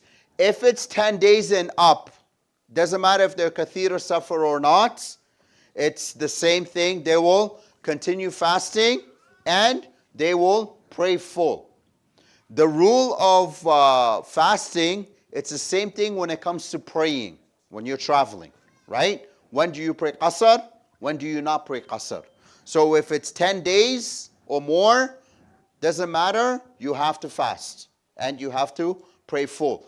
But the day that you're traveling, the day of your traveling, here you don't fast, depending if you want to continue your fast. So for example, if I'm traveling from here to Calgary and I leave after Dhuhr, I can continue on with my fast. If I leave before Salat al-Dhuhr, I have to break my fast. That's the ruling with that. What is the best way of recitation of the Holy Quran in the month of Ramadan, like with the meaning or only in Arabic, and in groups or by self or for marhumin or any other intention? In this, I want to say all the above. But you know, when we read du'as, when we're doing something, it is always best to do it within groups. Right? That's why in the night of Destin, Laylatul Qadr, right? What do? We come together and we read the adiyas together. Okay? Now, someone might feel more spiritual reading by themselves. Yes, do that. No problem. Right? Some people might come to the mosque, sit in a circle and read Quran. Everyone reads a certain part. Every day they read a juz, right? Which is 30 juz, right? So either you can do it by yourself, you can do it with a group, whatever fits you, but all the above will fit in this situation. Thank you. Sallallahu ala Muhammadin wa ali Muhammad.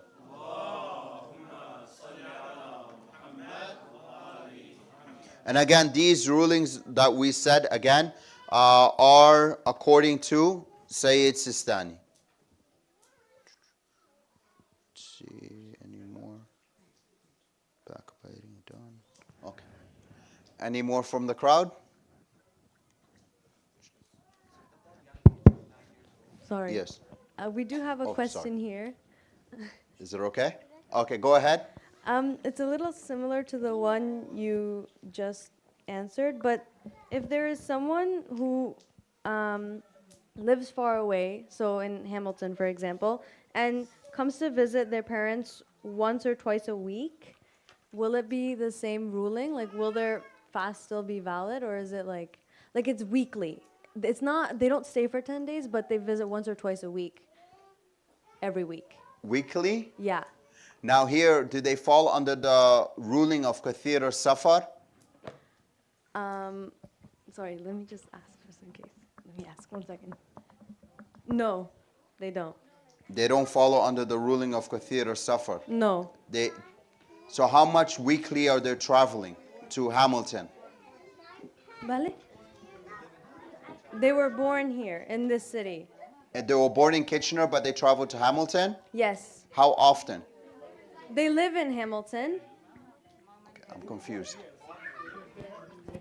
Oh, okay, I understand. Okay, now here in this case, this person can have two watans, meaning two home cities, right? Watan is basically where the place where you stay. So this person can have two watans. So for example, people in Iraq can say, you know what, my watan is in Iraq and my watan is in Kitchener. So whenever they go to Iraq, they will have to fast and pray full. Doesn't matter how long they stay there, right? If they come to Kitchener, back home here, but according with the watan, they have to have a place there. They can't just go, oh, I have two watans, I'm going to go stay at a hotel. No, they have to have a place. They have to own property in that place, right? So this is the only way that they can have two watans. So if they considered Kitchener as their city and Hamilton as also their second watan, then between these two places, they'll have to fast. I hope that answers the question. Thank you. Yes? Yeah, thank you. Okay, no problem.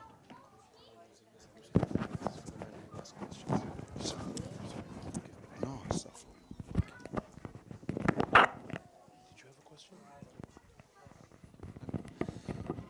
So, for girls who are 9 years old, you said they have to perform wajib prayers. My question is in terms of taqleed.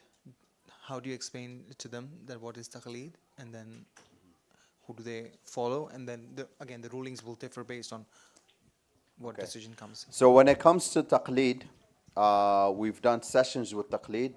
Said, correct me if I'm wrong. I don't know if they're on YouTube or anything. The sessions of taqleed. Okay. So we've done sessions of taqleed. So maybe if you want to review them with your daughter and everything, but I'm just gonna give a brief summary for the sake of answering your question. Here, the parents also has to guide them in choosing the right person. So, for example, you can go to any scholar or any ahlul khibra, who's ahlul khibra, or people of experience. So you can go, for example, you can go to Sheikh Shafiq Hudda. You can ask him, my daughter has reached the age, who are the most knowledgeable one that my daughter can do taqleed for.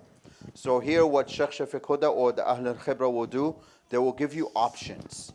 They'll be like, this person, this person, this person, this person. They can follow. So here at least the person who needs to do taqleed can have a choice on who to choose. According to most people nowadays, Sayyid Sistani is the most knowledgeable one. So your daughter can take according to the fatwas of Sayyid Sistani. Okay, thank you.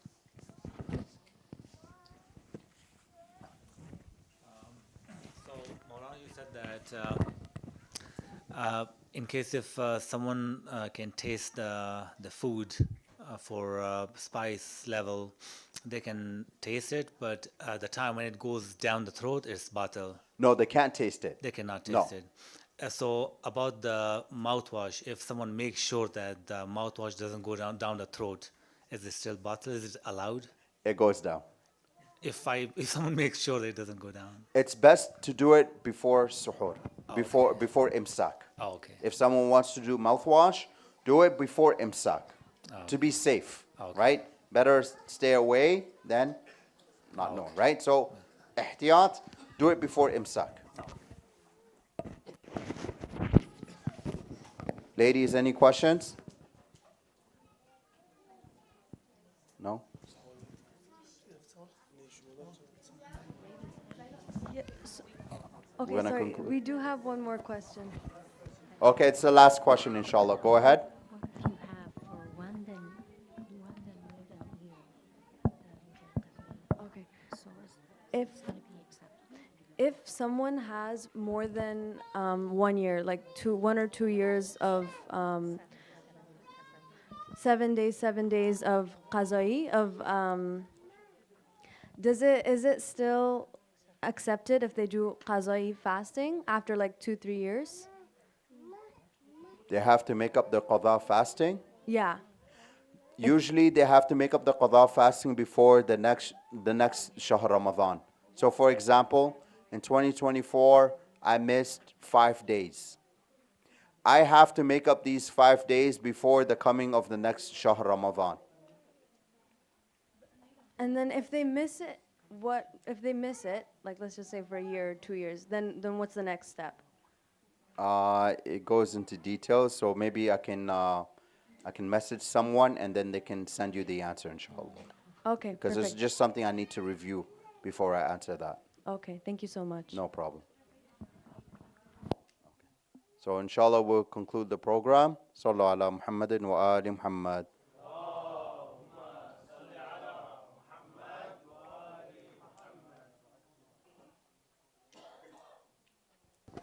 متوجه زيارة.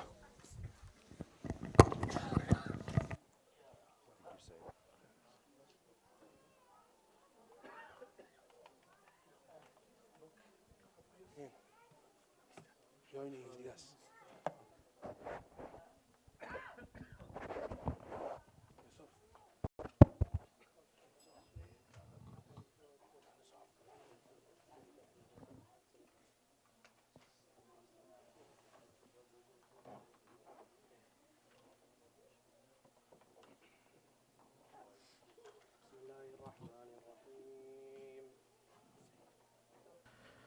اللهم صل على محمد وآل محمد.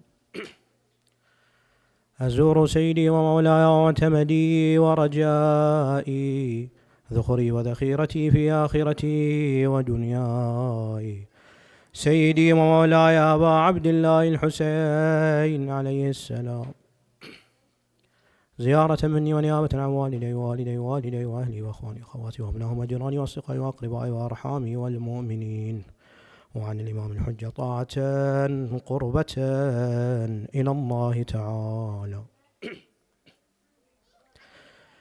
السلام عليك يا وارث آدم صفوة الله، السلام عليك يا وارث نوح نبي الله، السلام عليك يا وارث إبراهيم خليل الله، السلام عليك يا وارث موسى كليم الله،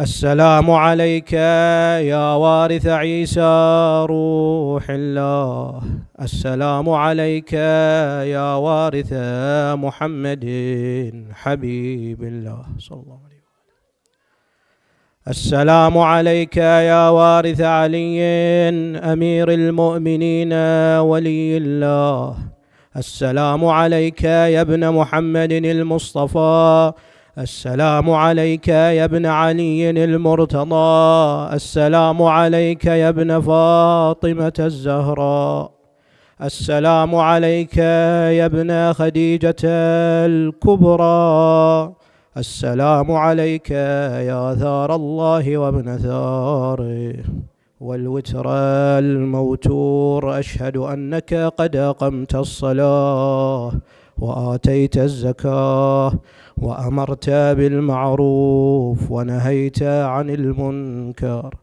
وأطعت الله ورسوله حتى أتاك اليقين، فلعن الله أمة قتلتك، ولعن الله أمة ظلمتك، ولعن الله أمة سمعت بذلك فرضيت به. يا مولاي يا أبا عبد الله، أشهد أنك كنت نورا في الأصلاب الشامخة والأرحام المطهرة، لم تنجسك الجاهلية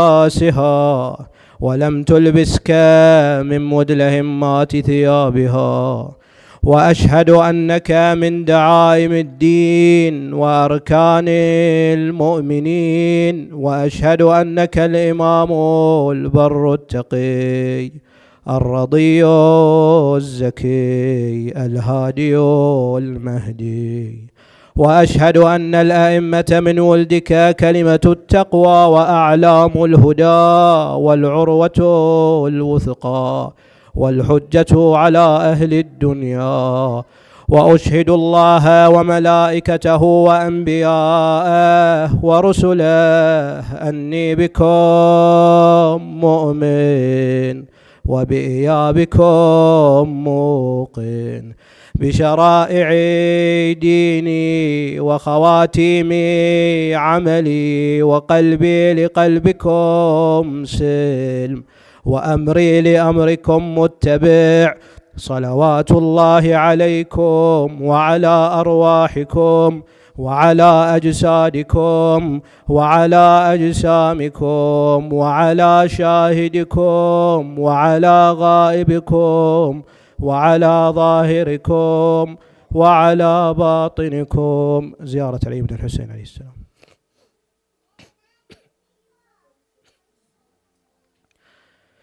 السلام عليك يا ابن رسول الله، السلام عليك يا ابن نبي الله، السلام عليك يا ابن أمير المؤمنين، السلام عليك يا ابن الحسين الشهيد، السلام عليك أيها الشهيد وابن الشهيد، السلام عليك أيها المظلوم وابن المظلوم، لعن الله أمة قتلتك، ولعن الله أمة ظلمتك، ولعن الله أمة سمعت بذلك فرضيت به. زيارة الشهداء سلام الله عليه.